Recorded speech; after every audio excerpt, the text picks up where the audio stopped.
Um Beijo Inesquecível, de Julia Quinn. Traduzido por Cláudia Costa Guimarães. Narrado por Thaís Mota. Para Steve Axelrod, por 100 razões diferentes, mas especialmente pelo caviar. E também para Paul, apesar dele achar que eu sou o tipo de pessoa que gosta de compartilhar caviar. Prólogo. 1815, 10 anos antes de a nossa história começar de verdade. Garrett St. Clair tinha 4 princípios básicos para manter o bom humor e a sanidade no relacionamento com o pai. 1. Eles só conversavam se fosse absolutamente necessário. 2. As conversas absolutamente necessárias deviam ser as mais breves possíveis. 3. Quando trocassem mais do que um simples cumprimento, era sempre preferível que houvesse uma terceira pessoa presente. E por fim, 4. Para que os pontos 1, 2 e 3 fossem cumpridos, Garrett devia conseguir acumular o maior número de convites possível para passar as férias escolares com amigos. Em outras palavras, não em casa. Em palavras ainda mais precisas, longe do pai. De modo geral, quando se dava o trabalho de pensar a respeito, o que não era frequente, agora que transformara as táticas de evasão numa ciência, Garrett achava que esses princípios lhe serviam bem. E também serviam bem ao pai, pois Richard St. Clair gostava do filho mais novo tanto quanto o caçula gostava dele. Por isso, Garrett ficara tão surpreso ao ser convocado à sua casa quando estava na escola. E o convite fora feito com bastante vigor. A missiva do pai não continha a menor ambiguidade. Garrett devia se dirigir à casa Clair imediatamente. Aquilo fora um tanto irritante. Como faltavam apenas 2 meses para que deixasse Eton, a vida estava a todo vapor na escola. Uma inebriante mistura de divertimento e estudo, com ocasionais incursões clandestinas ao pub local, sempre tarde da noite e envolvendo vinho e mulheres. Garrett vivia exatamente como um rapaz de 18 anos desejaria viver. Contanto que permanecesse fora da linha de visão do pai, pensara que a vida aos 19 seria igualmente abençoada. No outono, pretendia ir com todos os amigos mais próximos para Cambridge, onde tinha a intenção de se dedicar com igual fervor aos estudos e à vida social. Olhando à sua volta, já no vestíbulo da casa Clair, deixou escapar um longo suspiro que deveria soar impaciente, mas acabou por sair mais nervoso do que qualquer outra coisa. O que o barão, como começara a chamar o pai, queria? Havia muito tempo ele anunciara que não se importava com o caçula e só estava pagando a sua instrução porque isso era o esperado. Ou seja, mandara o filho para uma boa escola porque não desejava ficar mal aos olhos dos amigos e dos vizinhos. Quando Garrett e o pai de fato se encontravam, o barão passava o tempo todo afirmando que o garoto era uma decepção, levando Garrett a querer contrariar Richard ainda mais. Afinal, não havia nada tão bom como confirmar as expectativas alheias. Sentindo-se um estranho na própria casa, Garrett batia o pé no chão enquanto esperava que o mordomo avisasse o pai de sua chegada. Passara tão pouco tempo ali nos últimos 9 anos que era difícil ficar apegado ao lugar. Para ele, não era mais do que um monte de pedras que pertenciam ao pai e que acabariam sendo passadas para o irmão mais velho, George. Nada da casa e nada da fortuna dos St. Clair seria transmitido a Garrett. E ele sabia que deveria trilhar o próprio caminho naquele mundo. Supunha que entraria para o exército depois de Cambridge. A única outra vocação aceitável era o clero. E aí ele não se encaixava nem um pouco. Garrett tinha poucas recordações da mãe, que morrera em um acidente quando ele tinha 5 anos. Mas se lembrava de ela desalinhar os seus cabelos e de rir por ele nunca levar nada a sério. "Meu diabinho é o que você é", costumava dizer. Não abandone esse seu jeito. O que quer que você faça, não o perca. Ele não o perdera, e duvidava muito que a igreja anglicana desejasse vê-lo entre os seus. Senhor Garrett. Garrett ergueu a vista ao ouvir a voz do mordomo. Como sempre, as frases de Guilfoyle eram sem inflexão, jamais com interrogações. Seu pai o receberá agora. Está no escritório. Garrett assentiu para o mordomo idoso e se dirigiu pelo corredor até o escritório de Richard, que sempre fora o seu aposento menos querido da casa. Era ali que o pai ministrava seus sermões. Dizia que ele jamais daria para coisa nenhuma. Afirmava gelidamente que nunca deveria ter tido um segundo filho, pois Garrett não era mais do que um desperdício das finanças da família e uma mancha em sua reputação. Não, pensou Garrett enquanto batia à porta.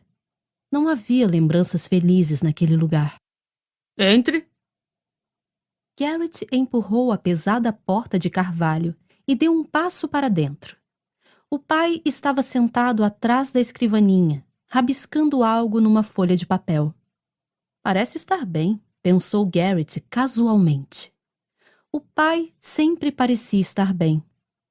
Tudo seria mais fácil se ele tivesse se transformado em alguém de aparência menos digna, apenas uma casca de homem, de cara avermelhada. Mas não. Lord St. Clair estava em boa forma, era forte e dava a impressão de ter 30 anos, e não 50 e tantos. Tinha a aparência de um homem que um menino como Garrett deveria respeitar. E isso tornava ainda mais cruel a dor da rejeição. Garrett esperou pacientemente até que o pai erguesse o olhar. Como isso não aconteceu, pigarreou. Nenhuma reação. Garrett tossiu.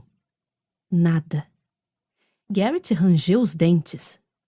Esta era a rotina do pai. Ignorá-lo por um tempo para lhe lembrar que não o considerava digno de nota. Garrett pensou em dizer senhor, milord e até mesmo pai. Mas ao final apenas relaxou o corpo de encontro ao batente da porta e se pôs a assobiar. O pai ergueu os olhos imediatamente. Pare!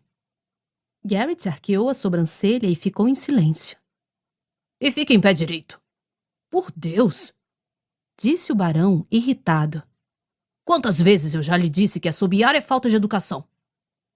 Garrett esperou um segundo e perguntou.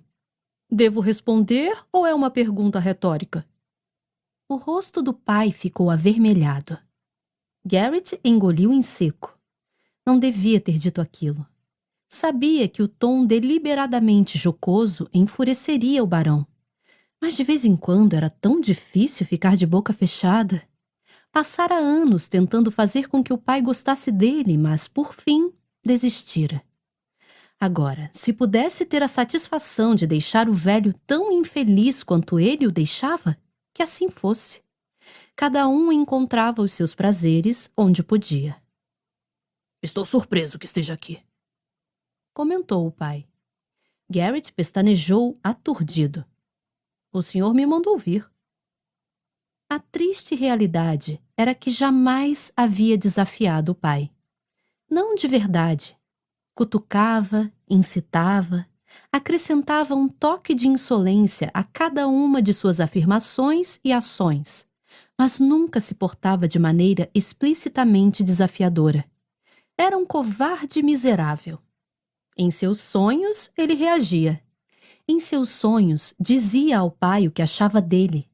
Mas na vida real, o desafio se limitava a assobios e expressões mal-humoradas. Mandei sim, disse o pai, recostando-se ligeiramente na cadeira. Porém, nunca dou uma ordem esperando que a siga da forma correta. Você raramente o faz. Garrett permaneceu em silêncio. O barão ficou de pé e andou até uma mesa próxima, onde mantinha um decânter de conhaque. Imagino que esteja se perguntando do que se trata. Garrett assentiu, mas o pai não se deu o trabalho de olhá-lo. Então ele acrescentou.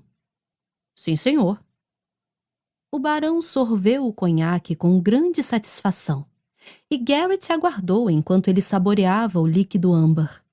Por fim, Richard se virou e, com um olhar de frio escrutínio, disse: Descobri uma maneira de você ser útil à família Sinclair. Garrett ergueu a cabeça abruptamente. É mesmo, senhor?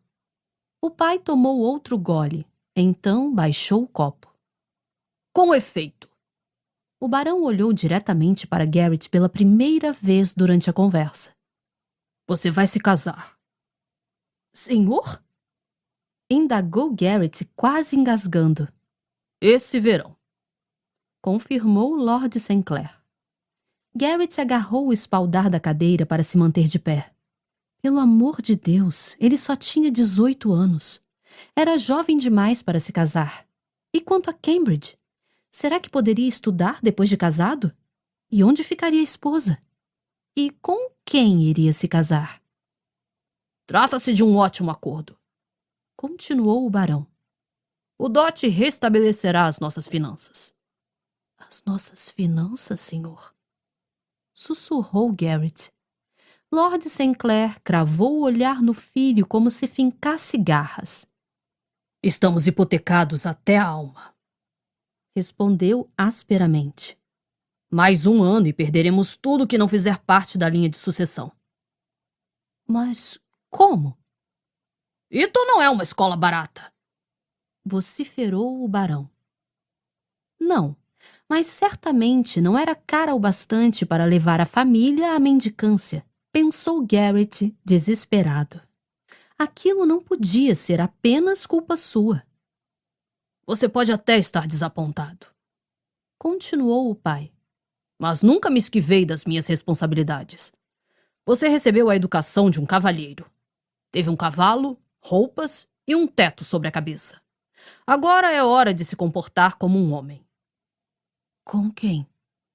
Sussurrou Garrett. Como? Com quem? Repetiu ele um pouco mais alto. Mary Winthrop, revelou o pai sem muito rodeio.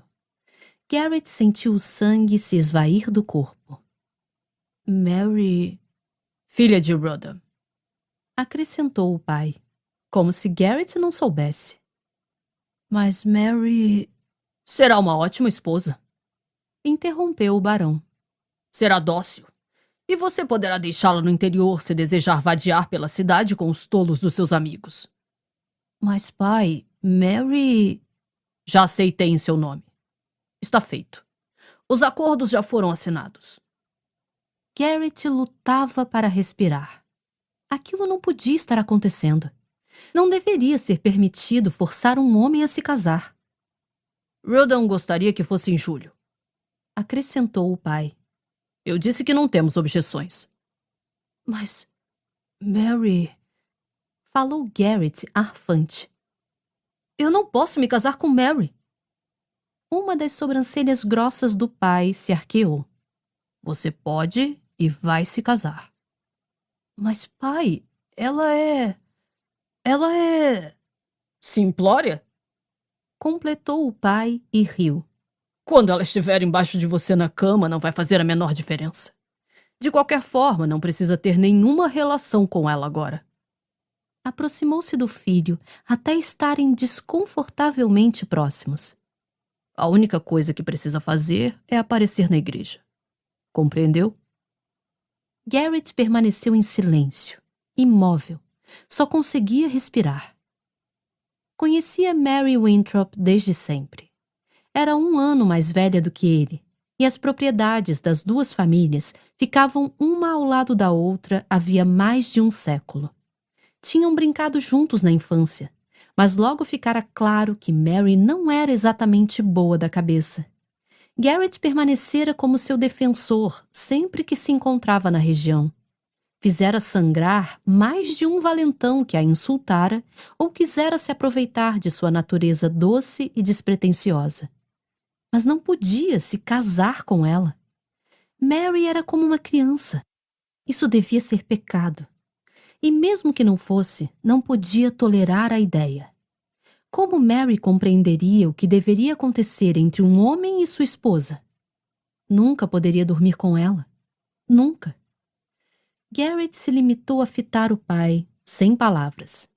Pela primeira vez na vida, não lhe veio uma resposta fácil, uma réplica insolente.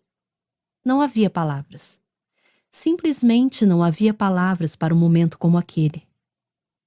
Vejo que estamos de acordo, disse o barão, sorrindo diante do silêncio do filho. Não! Explodiu Garrett. A sílaba única saiu rasgando tudo por dentro. Não! Eu não posso! Os olhos do pai se estreitaram. Você vai estar lá, nem que eu precise amarrá-lo. Não! Ele teve a sensação de estar engasgando, mas de alguma forma conseguiu emitir as palavras. Pai, Mary é... Bem, ela é uma criança. Nunca vai ser mais do que uma criança. O senhor sabe disso. Não posso me casar com ela. Seria pecado. O barão riu, aliviando a tensão. Está tentando me convencer de que logo você se converteu? Não, mas não há nada a ser discutido. Interrompeu o pai. Rodham foi bastante generoso com Dot. Sabe bem que só assim pode se livrar daquela idiota. Não fale dela assim. Sussurrou Garrett. Não queria se casar com Mary Winthrop, mas a conhecia a vida toda, e ela não merecia ser chamada daquela forma. É o melhor que você vai conseguir, avisou Lord Sinclair. O melhor que terá. O acordo com Rodham é extremamente generoso. E vou providenciar para que você receba uma mesada, que o manterá com conforto pelo resto da vida. Uma mesada? Ecoou Garrett, sem emoção. O pai deixou escapar uma risadinha curta. Achava que eu confiaria a você uma quantia alta de uma só vez? A você? Garrett engoliu em seco, desconfortável. E quanto à faculdade? Sussurrou. Você pode continuar a estudar. Na verdade, tem que agradecer a sua noiva por isso. Eu não teria tido a verba necessária para enviá-lo para lá sem o acordo de casamento. Garrett ficou imóvel, tentando forçar a respiração a se assemelhar a algo remotamente normal. O pai sabia quanto significava para ele frequentar Cambridge. Sobre uma coisa estavam de acordo. Um cavalheiro precisava de uma instrução de cavalheiro.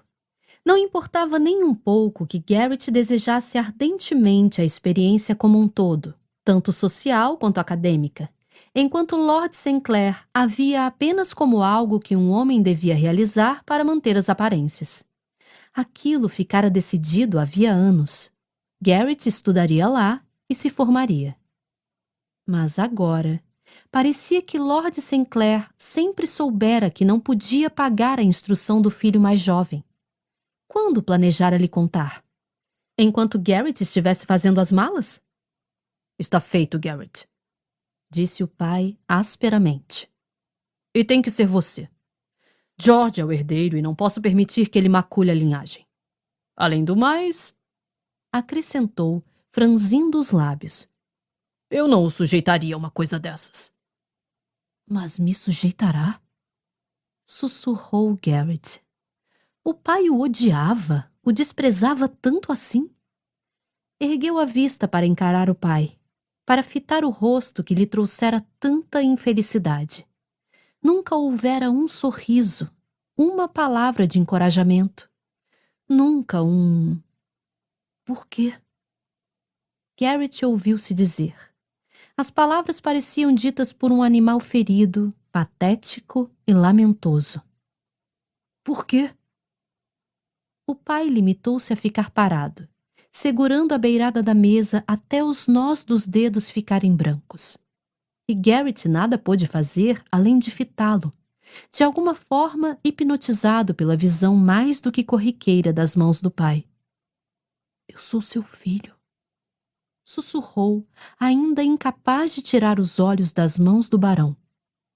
Seu filho? Como pode fazer isso com o próprio filho? E então o pai, O mestre das réplicas mordazes, cuja raiva sempre vinha revestida de gelo em vez de fogo, explodiu. Ele abriu os braços de súbito e rugiu como um demônio. Por Deus, como é que você ainda não percebeu? Você não é meu filho! Nunca foi meu filho! Você não passa de um bastardo, de um cachorrinho sarnento que a sua mãe arranjou com outro homem enquanto eu estava viajando! A raiva fluiu como algo quente e represado havia tempo demais, e atingiu Garrett como uma onda, redemoinhando à sua volta, apertando-o e sufocando-o até ele mal conseguir respirar. Não, Disse, balançando a cabeça desesperadamente. Não que isso nunca tivesse lhe passado pela cabeça, que já não tivesse desejado, mas não podia ser verdade. Ele se parecia com o pai. Tinham o mesmo nariz, não tinham? E... eu alimentei. falou o barão, a voz grave e dura. Eu vesti e o apresentei ao mundo como meu filho. Eu o sustentei quando outro homem o teria atirado na rua. Já passou da hora de você retribuir o favor. Não, insistiu Garrett. Não pode ser. Eu me pareço com o senhor. Eu... Por um instante, Lord Sinclair permaneceu em silêncio. Então afirmou, amargo. Garanto que é apenas uma infeliz coincidência. Mas... eu poderia tê-lo rejeitado quando você nasceu. interrompeu Lord Sinclair. Poderia ter mandado sua mãe embora e atirado os dois na rua. Mas eu não o fiz. Ele se aproximou, ficando com o rosto muito próximo ao de Garrett.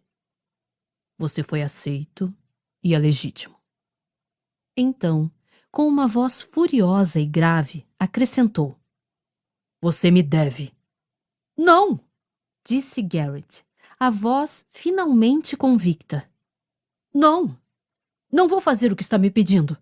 Eu cortarei os seus recursos. Você não verá mais um único centavo.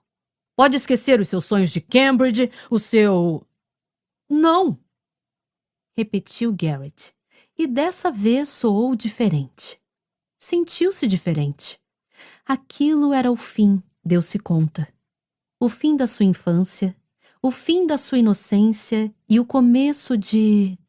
Só Deus sabia do que era o começo. Para mim, basta de você. Sibilou o pai. Não, ele não era seu pai. Basta. Que assim seja. Declarou Garrett e se retirou. Capítulo 1. 10 anos se passaram e conhecemos a nossa heroína, que, é preciso dizer, nunca foi considerada uma florzinha tímida e discreta. O cenário é o recital anual das Smythe-Smiths, uns 10 minutos antes de o Sr. Mozart começar a se revirar no túmulo. Por que fazemos isso conosco? Perguntou-se Hyacinth Bridgerton em voz alta. Porque somos pessoas boas e generosas. Respondeu a cunhada Penélope, já sentada, que Deus as ajudasse, na primeira fila. Era para termos aprendido a lição no ano passado. Persistiu Hyacinth, olhando para a cadeira que se encontrava ao lado de Penélope com a mesma animação com a qual olharia para um ouriço do mar. Ou talvez no ano anterior. Ou quem sabe até... Hyacinth! Ralhou Penélope. A senhorita Bridgerton olhou para a cunhada, erguendo a sobrancelha de forma interrogativa. Sente-se. Hyacinth suspirou e se sentou. O recital das Smythe-Smiths. Por sorte, ocorria apenas uma vez ao ano, pois Hyacinth estava bastante convicta de que eram necessários 12 meses para os ouvidos se recuperarem. Deixou escapar outro suspiro. Este mais alto do que o anterior. Não tenho certeza de que sou boa ou generosa. Eu tampouco, comentou Penélope. Mas resolvi ter fé em você ainda assim. Muito engraçado da sua parte, retrucou Hyacinth. Eu também achei. Hyacinth olhou para ela de soslaio. É claro que você não teve escolha. Penélope se virou no assento, estreitando os olhos. Como assim? Colin se recusou a acompanhá-la, não foi? Indagou Hyacinth com um olhar matreiro. Colin era irmão de Hyacinth e se casara com Penélope 1 ano antes. A cunhada comprimiu os lábios. Eu adoro ter razão, disse Hyacinth triunfante. É uma felicidade para mim, pois isso acontece com bastante frequência. Penélope se limitou a olhá-la. Você sabe que é intolerável, não sabe? É claro. Hyacinth inclinou o corpo em direção a Penélope com um sorriso diabólico. Mas você me ama ainda assim, admita. Não vou admitir coisa nenhuma até o fim da noite. Quando já estivermos surdas? Se você tiver se comportado. Hyacinth riu. Você entrou para a família por casamento. Tem que me amar. É uma obrigação contratual. Engraçado, mas eu não lembro dessa parte nos votos matrimoniais. Engraçado, eu lembro perfeitamente. Penélope a encarou e riu. Não sei como você faz isso, Hyacinth. Apesar de ser irritante, sempre consegue ser encantadora. É o meu maior dom. Esclareceu Hyacinth de forma recatada. Bem, você ganha pontos por ter vindo comigo esta noite, disse Penélope dando um tapinha em sua mão. É claro! Apesar de meus modos insuportáveis, eu sou a essência da bondade e da amabilidade. E teria que ser mesmo, pensou, contemplando a cena que se desenrolava sobre o pequeno palco improvisado. Mais 1 ano, mais um recital das Smythe-Smiths. Mais uma oportunidade de aprender de quantas formas é possível estragar uma peça musical perfeitamente boa. Todos os anos, Hyacinth jurava que não voltaria a comparecer. Então, de algum modo, se via outra vez no evento, sorrindo de forma encorajadora para as 4 meninas no palco. No ano passado eu pude me sentar lá no fundo, pelo menos, comentou Hyacinth. É verdade, concordou Penélope, virando-se para ela desconfiada. Como você conseguiu? Felicity, Heloise e eu estávamos todas aqui na frente. Hyacinth deu de ombros. Uma visita bem cronometrada ao lavatório das senhoras. Pensando bem... Não ouse tentar isso essa noite, avisou Penélope. Se me deixar aqui sozinha. Não se preocupe, disse Hyacinth com um suspiro. Vou ficar aqui até o fim. Mas... acrescentou, apontando o dedo de uma forma que a mãe, sem dúvida, teria chamado de muito pouco apropriada a uma dama. Quero que a minha devoção a você seja devidamente observada. Por que tenho a impressão de que você está registrando a pontuação de tudo e, quando eu menos esperar, vai saltar na minha frente exigindo algum favor? Hyacinth pestanejou aturdida. E por que eu haveria de saltar? Ah, olhe! Disse Penélope, depois de fitar a cunhada como se ela fosse uma lunática. Aí vem Lady Danbury. Senhora Bridgerton? Cumprimentou, ou melhor, latiu Lady Danbury. E senhorita Bridgerton? Boa noite, Lady Danbury. Falou Penélope à condessa idosa. Guardamos um lugar para a senhora bem aqui na frente. Lady Danbury estreitou os olhos e cutucou Penélope no tornozelo, de leve, com a bengala. Você está sempre pensando nos outros, não é mesmo? É claro, concordou Penélope hesitante. Eu nem sonharia em... Ha! Fez Lady Danbury. Aquela era a sílaba favorita da condessa. Essa e... Passe para outro assento, Hyacinth, ordenou Lady Danbury. Vou me sentar entre vocês duas.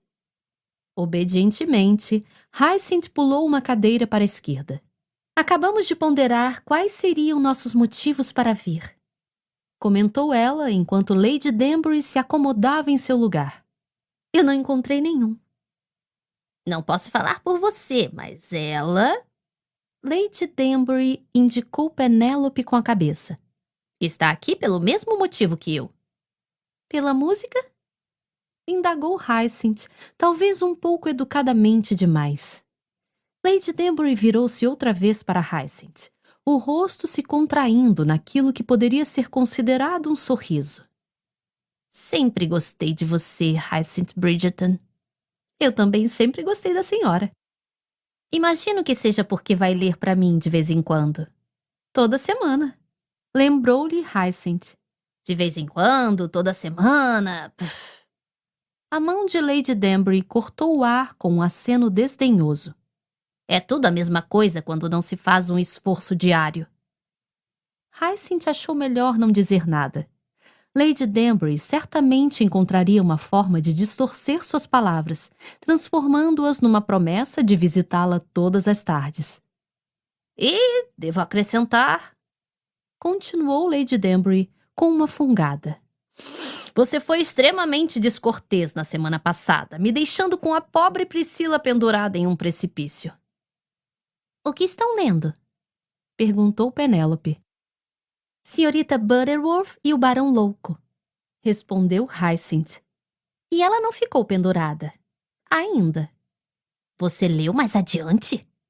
Questionou Lady Danbury. Não, respondeu Hyacinth, revirando os olhos. Mas não é difícil de prever. A senhorita Butterworth já ficou pendurada em um prédio e em uma árvore. E continua viva? Indagou Penélope. Eu disse que ela ficou pendurada, não que foi enforcada, murmurou Hyacinth. Que pena. De qualquer forma, insistiu Lady Danbury. Foi muito descortês da sua parte me deixar em suspense. Mas a autora terminou o capítulo assim, replicou Hyacinth impenitente. Além do mais, a paciência não é uma virtude? De forma alguma, disse Lady Danbury enfática. Se você pensa assim, é menos mulher do que eu imaginava. Ninguém entendia por que Hyacinth visitava Lady Danbury toda terça-feira para ler. Mas ela apreciava as tardes passadas com a condessa. Lady Danbury era rabugenta e excessivamente franca, e Hyacinth a adorava. Vocês duas juntas são uma ameaça, observou Penélope. Meu objetivo de vida, anunciou Lady Danbury, é ser uma ameaça para o maior número de pessoas possível. Logo, considero esse o maior dos elogios, Sra. Bridgerton. Por que a senhora só me chama de Sra. Bridgerton quando expressa as opiniões em grande estilo? Sou a melhor, respondeu Lady Danbury, batendo a bengala no chão. Hyacinth deu um sorriso torto. Quando ficasse velha, queria ser exatamente como Lady Danbury. Na verdade, gostava mais da condessa idosa do que da maioria das pessoas que conhecia da própria idade. Depois de 3 temporadas no mercado casamenteiro, Hyacinth estava ficando um pouco cansada das mesmas pessoas dia após dia. Os bailes, as festas, os pretendentes, que já haviam sido divertidos um dia. Bem, tudo ainda era divertido, ela precisava admitir.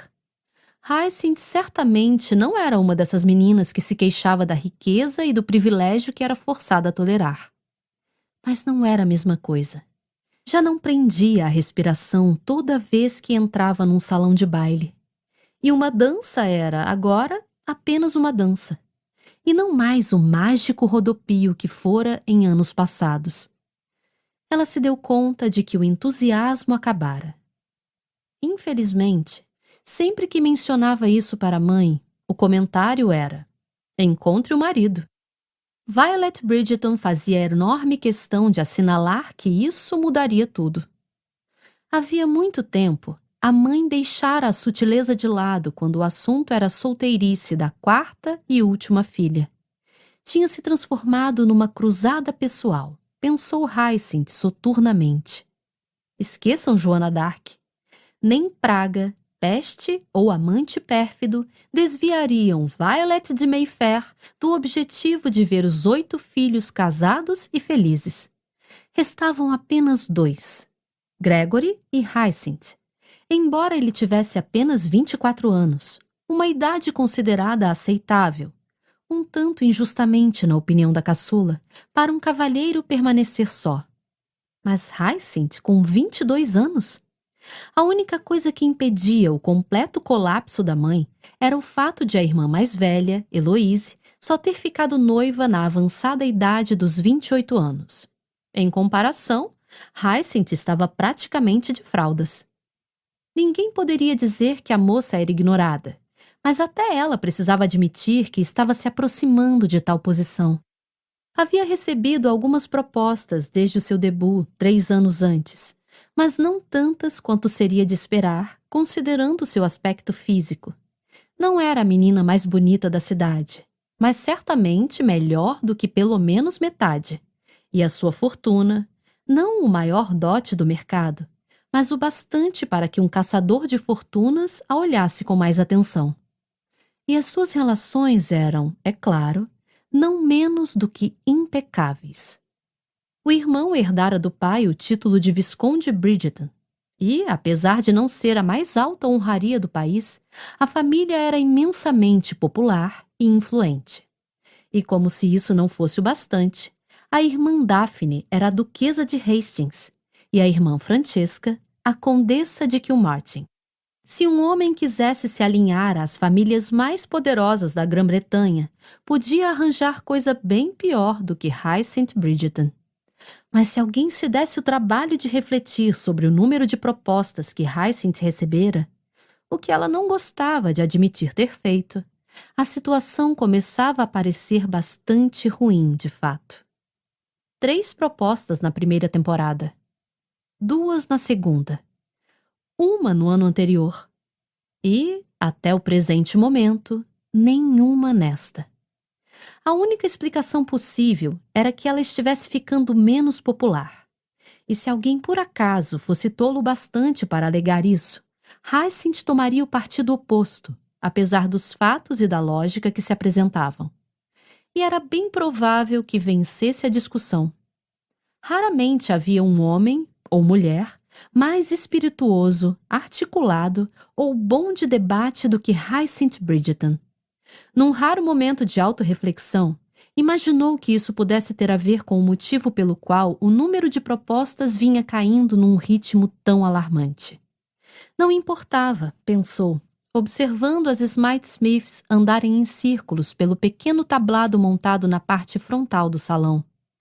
Não que ela devesse ter aceitado qualquer uma das 6 propostas. 3 vieram de caçadotes, 2 foram feitas por tolos e 1 por um homem extremamente enfadonho.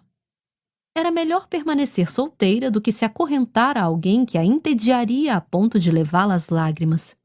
A própria mãe, casamenteira inveterada, não tinha como refutar tal argumento. Quanto à atual temporada sem propostas, bem, se os cavalheiros da Grã-Bretanha não conseguiam apreciar o valor de uma mulher inteligente, dona da própria opinião, isso era problema deles, não seu. Lady Danbury bateu a bengala no chão, errando o pé direito de Hyacinth por pouco. "Por acaso vocês viram o meu neto?" perguntou. "Qual neto?" indagou Hyacinth. "Qual neto?" ecoou Lady Danbury, impaciente. "Qual neto? O único de que eu gosto, ora." Hyacinth nem mesmo se deu o trabalho de ocultar o choque. "O Sr. St. Clair vem esta noite?" Eu sei. Cacarejou Lady Danbury. "Eu mesma mal consigo acreditar. Fico esperando que um feixe de luz divina se irradie através do teto." Penélope franziu o nariz. "Acho que isso é uma blasfêmia, mas não estou certa." "Não é," assegurou Hyacinth sem nem mesmo olhá-la. "E por que ele vem?" Lady Danbury sorriu lentamente, como uma cobra. "Por que está tão interessada?" "Estou sempre interessada em intrigas," respondeu Hyacinth bem francamente. "Sobre qualquer um. A senhora já deveria saber disso." "Muito bem," começou Lady Danbury, um tanto rabugenta após ser frustrada. "Ele vem porque eu o chantageei." Hyacinth e Penélope a encararam com as sobrancelhas arqueadas. "Está certo," admitiu Lady Danbury. Se não foi por chantagem, pelo menos foi porque sentiu uma boa dose de culpa. É claro, murmurou Penélope no momento exato em que Hyacinth disse. Isso faz muito mais sentido. Lady Danbury suspirou. É possível que eu tenha lhe dito que não estava me sentindo bem. É possível? Indagou Hyacinth. Eu disse sim. Deve ter caprichado para ele vir. O senso dramático de Lady Danbury era admirável, em especial quando ela conseguia manipular os que a cercavam. Era um talento que Hyacinth também cultivava. Acho que nunca o vi num recital, comentou Penélope. Resmungou Lady Danbury. Estou certa de que não há libertinas o suficiente para o gosto dele. Dita por qualquer outra pessoa, teria sido uma afirmação chocante. Mas aquela era Lady Danbury. E Hyacinth, assim como o resto da alta sociedade, havia muito se acostumara com as suas frases surpreendentes. Além do mais, era preciso considerar o homem em questão. O neto de Lady Danbury não era outro senão o notório Garrett Sinclair. Provavelmente ele não ficara com a reputação tão depravada só por sua culpa, refletiu Hyacinth. Havia muitos outros homens que se comportavam com igual falta de decoro, e um bom número que era estonteante. Mas Garrett Sinclair era o único capaz de combinar os dois elementos com tanto sucesso. Mas a sua reputação era abominável. Ele estava na idade de se casar, mas nunca, nem uma vez, fora visitar uma jovem decente em sua casa.